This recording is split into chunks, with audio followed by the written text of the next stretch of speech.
पुणे शहरामध्ये महानगरपालिकेतर्फे राबवल्या जाणाऱ्या सशुल्क पार्किंग योजना या नव्या योजनेवरून खरं तर वादंग पेटले।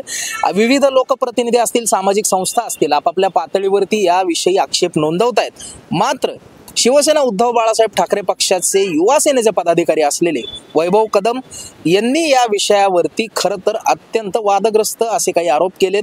त्यांचं म्हणणं असं आहे की जी एकूण टेंडर प्रक्रिया आहे त्याच्यामध्येच काहीतरी घोळ आहे, ती टेंडर प्रक्रियाच रद्द केली पाहिजे। ते असं का म्हणतायत, त्यांचे काय आक्षेप आहेत, त्यांचं काय म्हणणं आहे, सविस्तर यावर आपण आज बातचीत करणार आहोत। वैभवजी, स्वागत आहे तुमचं सिडेतोडवर। सगळ्यात पहिलं मला हे सांगा की पे अँड पार्क ही योजना काय? मुळात 2018 साली जीबी मध्ये जो एक ठराव संमत झाला त्या ठरावाच्या अनुषंगाने यांनी ही योजना आणली। 2018 नंतर आज 2025 आहे, मध्ये जवळपास 7 वर्षाचा कालावधी गेला आहे। पण या कुठल्याही गोष्टीचा विचार न करता केवळ त्यावेळी झालेला ठराव आहे त्या ठरावाचा आधार घेऊन आज ही पे अँड पार्किंगची योजना पुणेकरांवर लादण्याचा प्रयत्न पुणे महानगरपालिका करत आहे। त्यामुळे आमचा त्याला विरोध आहे, कारण 8 वर्षामध्ये बरंच पाणी पुलावरून वाहून गेले। त्या सगळ्या गोष्टींवर विचार होणं गरजेचं होतं, तो झाला नाही आणि केवळ ठेकेदारांना फायदा व्हावा म्हणून ही पे अँड पार्किंग योजना आणली आहे असा आमचा थेट आरोप आहे। नेमके आक्षेप काय काय आहेत या सगळ्या विषयांमध्ये? नेमके आक्षेप म्हणजे मी मागाशी म्हटलं तसं 2018 साली जो ठराव संमत झाला त्याच्यावरून त्यांनी हे केलेलं आहे। दुसरी गोष्ट म्हणजे आज पुणे शहरामध्ये जवळपास 25,000 गिग वर्कर्स आहेत। ते गिग वर्कर्स आपलं पोटा पाण्याचा प्रश्न हा आपल्या टू व्हीलरवर सोडवतात, जागोजागी दिवसाला ते जवळपास 50 पेक्षा डिलिव्हऱ्या मारतात। त्यांचा या ठिकाणी कुठंच विचार केला नाही, स्थानिक व्यापाऱ्यांचा विचार झालेला नाहीये, स्थानिक ज्येष्ठ नागरिक वगैरे असतील त्या कुठल्याच घटकाचा या ठिकाणी विचार झाला नाही, विद्यार्थ्यांचा विचार झाला नाही। केवळ 2018 साली जो एक ठराव संमत झाला त्या ठरावाचा एक हे घेतलंय, त्या ठरावाचा एक आधार घेतलाय आणि ही योजना पुणेकरांवर जाणीवपूर्वक लादली गेलेली असा आमचा या ठिकाणी थेट आरोप आहे। खरं तर येत्या 2-3 महिन्यांमध्ये स्थानिक स्वराज्य संस्थांच्या निवडणुका विशेषतः महानगरपालिकांच्या होणार आहेत, त्यामुळे नगरसेवक येतील। तर नगरसेवक आता 2 महिन्यांवरती राहिलेले असताना खरं तर हे विषय सभागृहात झाले पाहिजे टेक्निकली।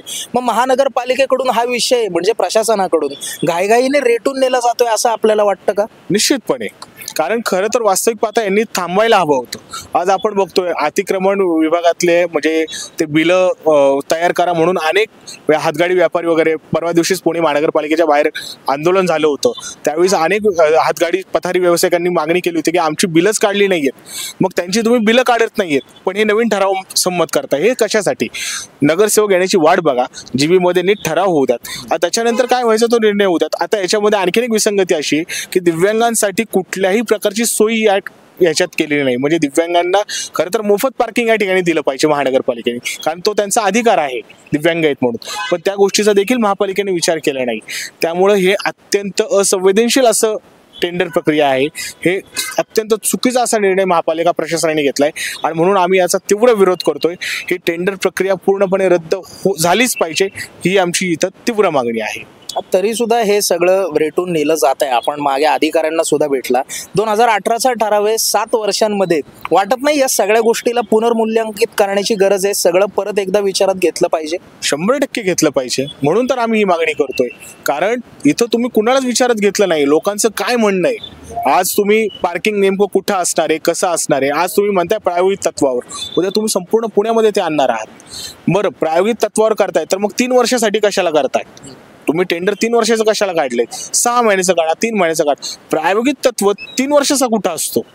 या गोष्टीचा विचार व्हायला हवा। म्हणजे याच्यातूनच दिसतंय हे फक्त कंत्राटांना खुश करण्यासाठी महापालिकेने काढलेलं कंत्राट आहे। अधिकाऱ्यांशी आपण चर्चा केली, अधिकाऱ्यांचं काय म्हणणं आहे? अधिकाऱ्यांचं म्हणणं हेच आहे की आम्ही वरती पुटअप करू, अधिकाऱ्यांशी बोलू, आयुक्तांशी बोलू आणि पुढे काय निर्णय असेल तो कळवू, पण आम्ही महापालिकेची वाट बघणार नाही। आम्ही याविषयी तीव्र आंदोलन करू आणि हा निर्णय महापालिका जोपर्यंत रद्द करणार नाही आमचा लढा या विरोधात चालू राहील। एकूणच जर का आपण पाहिलं तर खऱ्या अर्थानं विविध गोष्टींवरून तसं पुणेकरांच्या खिशाला कात्री लागतीच आहेत। आज हे नाही तर ते खर्च आहेत, टॅक्सेस आहेत।